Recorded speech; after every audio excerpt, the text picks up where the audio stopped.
Hey guys, welcome to Father, Spirit, Son, where we apply the ancient truths of God's Word to modern living. Today we're going to be finishing off Ecclesiastes 5. Last time we went through verses 1 through 7, and we talked about the fear of the Lord and how we ought to keep our vows in the sight of God and man. This time we're going to get into a different part of vanity and dealing with the gain and honor of possessions and of different circumstances. And so we're going to get right into it. This is the New King James Version. I'm going to have the verses on the screen as well if you'd prefer. And I'm going to get right into it. So the first verse is verse 8. So we're going to go through Ecclesiastes 5, 8 through 20.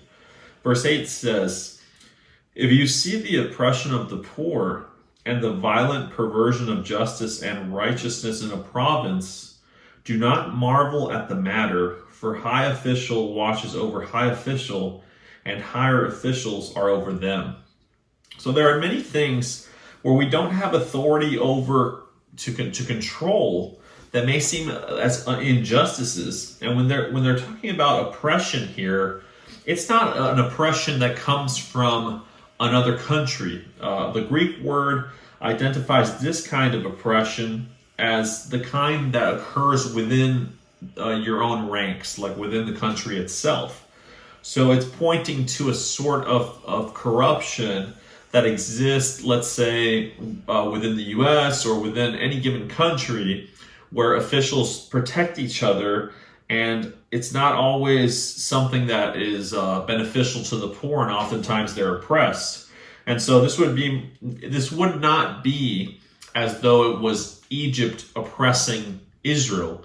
It will be more along the lines of Israel oppressing itself within its own land and laws. And so I thought that was an interesting distinction that I read. Verse 9 says, "Moreover, the profit of the land is for all, even the king is served from the field." So this has to do with the unfair advantage that some people gain, especially higher in the ranks of perhaps government. You come into information or knowledge about how the system works, and so you have advantages in terms of investing in the stock market, and you have advantages in terms of what real estate might go up or down in value given what you know based on the demographics or information as to who might develop in a certain land before it happens and so forth. And these are not things that really qualifies insider trading, and they're not illegal. There may be a gray area, but there is an insider's advantage there. And that's what the profit of the land, I think, is pointing out here. And that's the distinction that John MacArthur makes in his notes. It says in about verse 9, it says, "Officials have an unfair advantage to attain wealth." So that's like a quick synopsis of that verse. Verse 10 says, "He who loves silver will not be satisfied with silver, nor he who loves abundance with increase. This also is vanity." So a lot of the times people aren't satisfied with a higher income because they get that higher income and then their lifestyle jumps up to that level of income. So they save less and they spend more in accordance with their trajectory, right? And so just because somebody makes a lot of money doesn't necessarily make them a good saver. It kind of reminds me a lot of when people win the lottery or another lump sum of money that they come into from like an inheritance, particularly with money that they don't own. That's like an extreme example of wealth. For instance, there's been some studies shown on happiness that if you somewhere up from $0 to $70,000 a year income, roughly speaking, you do gain a little bit of, not necessarily happiness directly, but there is some benefit that you get up to $70,000 of income per year, where if you get beyond the $70,000 threshold, it doesn't really add as much value. There's like a diminishing return to the utility value of that money to you. And so a lot of people who have won the lottery, they have this thing that's called like a honeymoon phase, where they inherit that money or they win that money, and they go on a spending spree, and they have all these lifestyle changes, and it's exciting because it's new. And so they have an increase in, this basically extreme happiness, right? But then whatever, after a period, let's say after a year or after 6 months or what have you, they come to a point where they go back to their baseline of happiness. And so it doesn't actually make you more joyful in the long term. So not only that, it does have a detrimental effect to your ability to enjoy the smaller pleasures and the simpler things in life. You used to enjoy perhaps reading a book and grabbing a coffee in the morning and, looking at your backyard, or perhaps going to the park for a walk. Once you've obtained a certain level of wealth and you've experimented with things that you could only buy with that sort of income, the smaller, more normal things in life become boring as in contrast to that. And so instead of driving around in this Toyota, now you're used to driving around in a Ferrari, and you can only go downhill from there. I mean, it's something that you have to consider, that you return to that baseline. And so when it says here, he who loves silver will not be satisfied with silver, nor he who loves abundance with increase. This also is vanity. It's basically telling us there's no amount of money that is going to completely fulfill you, because loving money or putting money in that level of importance in one's life is not the way God designed us to be. He's designed to be at the center of our focus. And when we focus on money, material blessings, or for that matter, anything that can fade away, anything outside of Jesus Christ, then it's misplaced, and we do not reap the benefits of any of those things because they're not beneficial in life. Verse 11 says, when goods increase, they increase who eat them. So what profit have the owners except to see them with their eyes?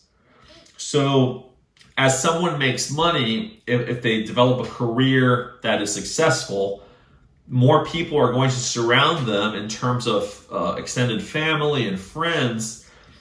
There's a lot of situations where they're also hiring more people to do certain things, and now they have a bigger house, so they need perhaps a maid to help with the cleaning. So there's extra expenses, and there's extra leaks where your money goes. Perhaps now you own a boat, now you have to spend money to keep it in the marina, and then you have to spend money to buy the fuel that goes along with it. So as your money increases, so do your expenses, and so do the people around you that basically live off and depend on your work. And so there's more pressure to perform, and you employ people and so forth, and none of those things are intrinsically bad unless it's taken to the extreme, unless it's like you're obsessed and totally enraptured in that lifestyle, and you can't adapt to the ups and downs that life may bring along the line. And so contentment and gratitude are kind of like the antidote for that, and generosity as well. Because we acknowledge that God owns all our money. We acknowledge to God that we want to dedicate our first fruits of our labor to Him and His work and His ministries.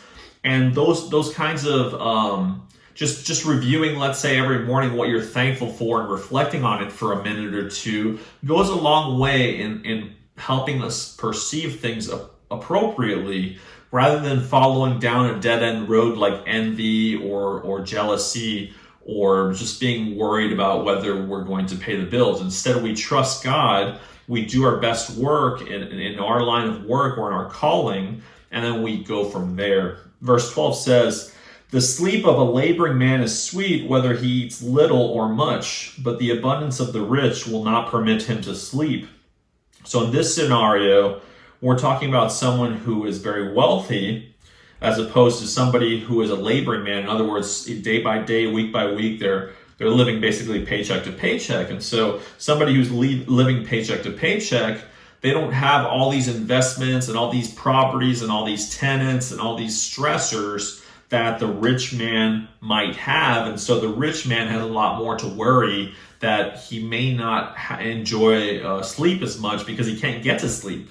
he might have struggled with his sleep due to his enormous level of responsibilities and the weight of owning all that money and all of his material possessions. Whereas the laboring man, he may work day to day and have to rely on God in a sense more because he has to rely on God for his increase. We know that everybody ought to rely on God for everything that he provides them, even the rich, because when you're rich, you have that illusion of a safety net, you have that illusion of help.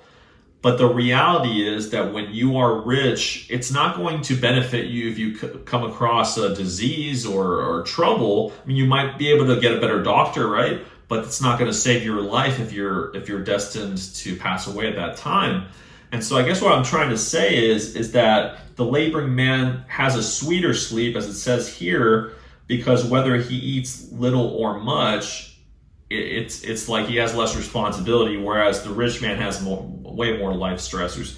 Verse 13 says, "There is a severe evil which I have seen under the sun, riches kept for their owner to his hurt." This is a kind of going along with that last verse in the sense that if there's somebody who's wealthy and who's made a lot of money, there are certain situations that can come along where their earthly treasures, their savings, can get them into more trouble than if they didn't have them. For example, they can get abducted and ransomed for their money, their children, or perhaps them, or their spouse or somebody they love. They can be targeted for some sort of theft because of their fame, or because people know they carry a lot of money, or perhaps they live in a high-end neighborhood and it's targeted in some sort of robbery. But these are situations, brief examples, where an owner, due to them having more possessions, may be targeted to their detriment. So it's kind of like a situation where you have to weigh things, the pros and cons, right? Like it's not that it's a bad thing to be wealthy, but you have to, another set of considerations, whereas a poor person may struggle to pay the rent or their bills on time.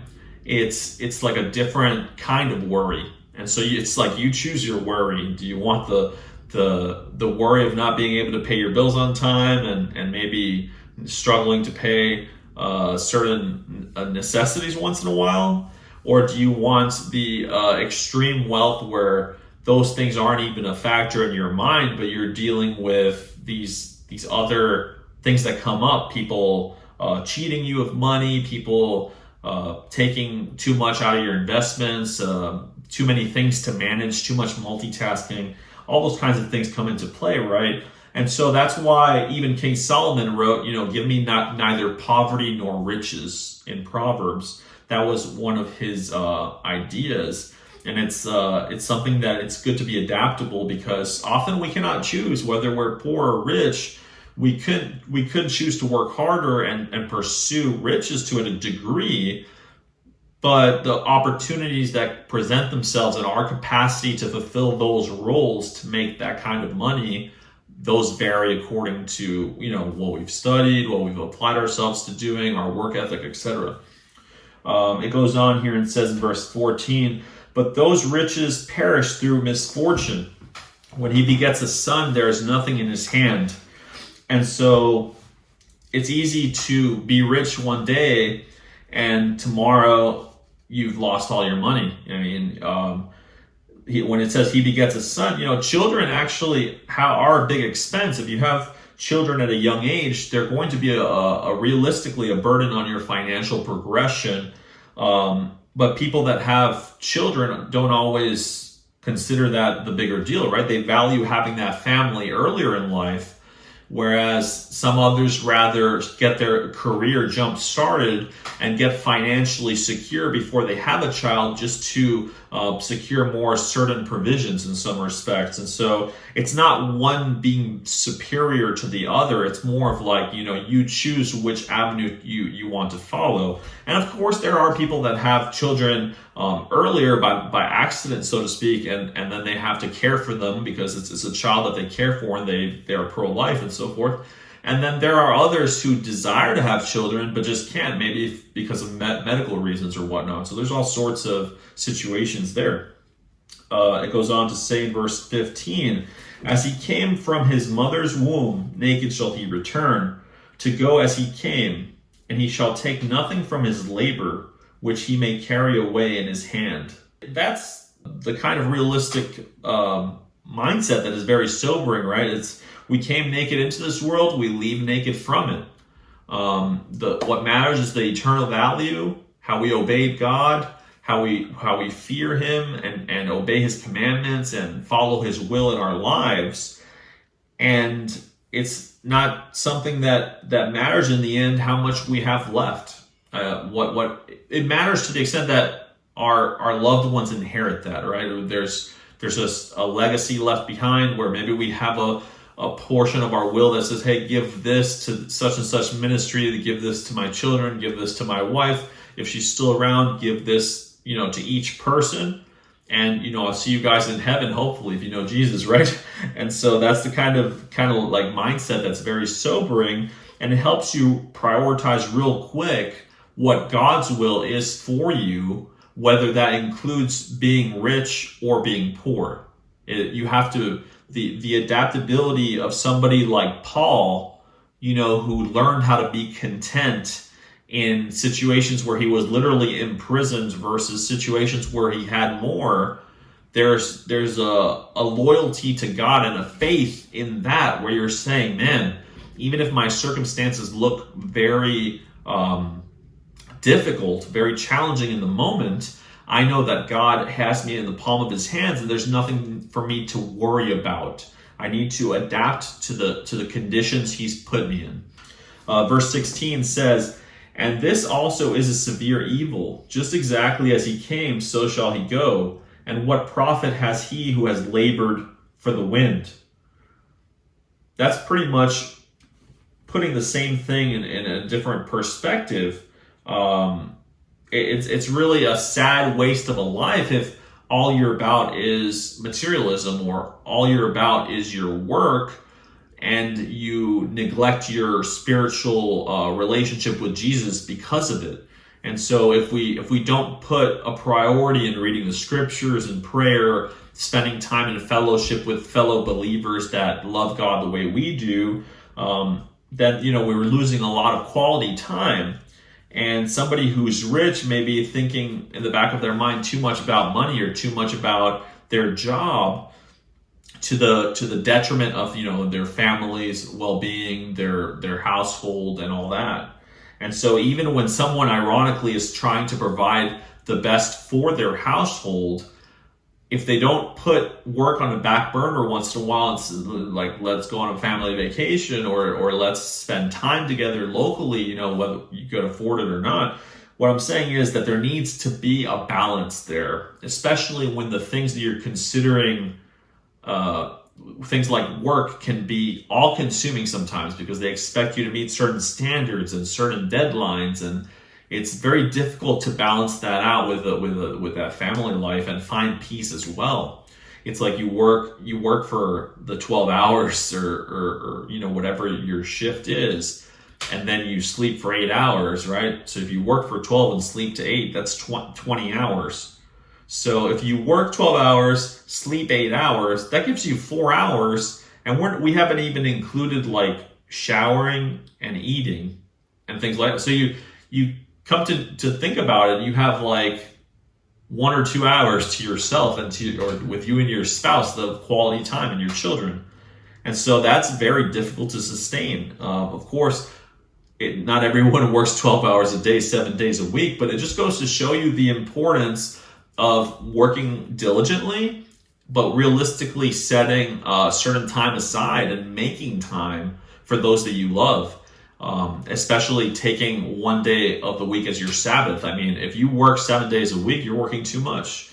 Even God chose to lead us by example, and after creation, after those 6 days of creation, that seventh day he rested. I mean, do we actually think God needed to rest?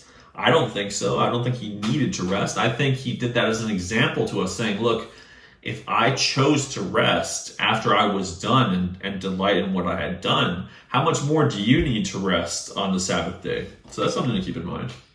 It goes on in verse 17. All his days he also eats in darkness, and he has much sorrow and sickness and anger. This is something that applies to a lot of people that are, heavy on entrepreneurship and heavy in extreme work ethic. Is as admirable as it is in our culture, there are a lot of sacrifices that you pay. You don't eat ideally. You just get what snack you can. You keep grinding at the job. And when you obsess it to this level, there are health compromises that come into play. It says sorrow, sickness, and anger. You're not always going to be in the greatest mood because you're going to be coping with a lot of stress. Sickness may come because you're not getting your health checkups on time. You're not taking the medication you need to take. You're not taking your vitamins. You're not eating 2 or 3 times a day in a healthy format, making time to exercise. So sickness can come. And anger is also a byproduct of that, because when you work hard, especially in group settings, it can be very emotional, especially if let's say you work hard on closing a deal and that doesn't pan out. It's easy to get emotional about that, maybe even get angry. And so these kinds of scenarios play out in the life of somebody who idolizes their work at the expense of other things in life. Verse 18 says, "Here's what I have seen. It is good and fitting for one to eat and drink, and to enjoy the good of all his labor in which he toils under the sun, all the days of his life which God gives him, for it is his heritage." And so in this verse right here, we're talking about enjoying the fruits of your labor, taking time out to say, hey man, I'm just going to kick back this day. Let's get together for some drinks and have some fun with the family and go out to a barbecue, Like sometimes you just have to mix those things in, because if you don't, it's easy to get overwhelmed and quite frankly burnt out. And so this verse is coming in now after telling you all the detriments of being a workaholic. It's saying, look, consider this as kind of like a solution. This is something to consider. Verse 19 continues, "As for every man to whom God has given riches and wealth, and given him power to eat of it, to receive his heritage and rejoice in his labor, this is the gift of God." So just rejoicing in your labor, the power to eat of it. And because one thing is to have the ability and the opportunity to make the wealth and then be able to buy all the toys, but who has the time to honestly sustain that lifestyle with all that kind of work involved and enjoy it at the same time? That's very, very rare.